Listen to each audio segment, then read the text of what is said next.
Hey there. Subscribe to my channel. And also press this bell icon. আসসালামু আলাইকুম viewers, বরাবরের মতন আবারও নতুন একটি ভিডিও নিয়ে আপনাদের সামনে হাজির হলাম। আর আজকে এই ভিডিওতে দেখাবো কিভাবে আপনারা দেখতে পাবেন আপনার ইমো অ্যাকাউন্টটি অন্য কোনো ডিভাইস দিয়ে অন্য কেউ ইউজ করছে কিনা। তো চলুন দেরি না করে, আর হ্যাঁ, এখনই যারা আমার ইউটিউব চ্যানেলটি সাবস্ক্রাইব করেননি, সাবস্ক্রাইব করে পাশে থাকা বেল আইকনটি অন করে দিন, যেন পরবর্তী ভিডিওটি আপলোড করার সাথে সাথে আপনি নোটিফিকেশন পেয়ে যান। চলুন মূল ভিডিওতে। প্রথমে আপনি আপনার মোবাইলে থাকা ইমো অ্যাপসে চলে যাবেন। আমি আমার ইমো অ্যাপসে চলে গেলাম। ইমো অ্যাপসে চলে এসে আপনি নিচে দেখতে পাচ্ছেন বাম পাশে কর্নারে একটি প্লাস বাটন রয়েছে। প্লাস বাটনে ক্লিক করে আপনি মোর অপশনে ক্লিক করবেন। মোর অপশনে ক্লিক করে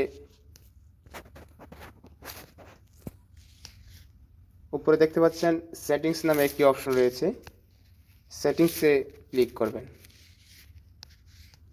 সেটিংসে ক্লিক করে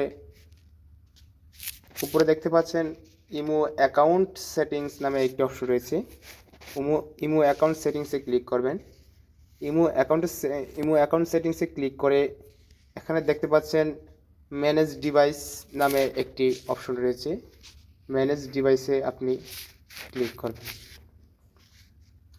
ক্লিক করার সাথে সাথে আপনি দেখতে পাচ্ছেন SM25 অ্যাপ একটি সেটের নাম রয়েছে। এটা হচ্ছে আমার যে সেটটি ইউজ করছি। আপনার যদি এই ইমো অ্যাকাউন্টটি অন্য কোনো ডিভাইসে ইউজ করে কেউ বা আপনি ইউজ করেন, তাহলে এখানে দেখতে পাবেন। যদি অন্য কেউ ইউজ করে, তাহলে আপনি আপনার ফোন থেকে ইমো অ্যাকাউন্টটি ডিলিট করে আবার নতুন করে ক্রিয়েট করবেন। তাহলে আপনার ইমো অ্যাকাউন্টটি ডিলিট করার পর তার ফোন থেকে কেটে যাবে।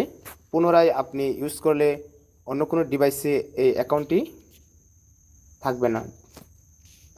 তো বন্ধুরা, আজকে এ পর্যন্তই। আমার ভিডিওটি যদি ভালো লাগে তাহলে লাইক কমেন্ট করে আপনার মতামত জানিয়ে দেবেন এবং আপনার বন্ধুদের কাছে বেশি বেশি করে শেয়ার করে দিবেন। ধন্যবাদ। আল্লাহ হাফেজ।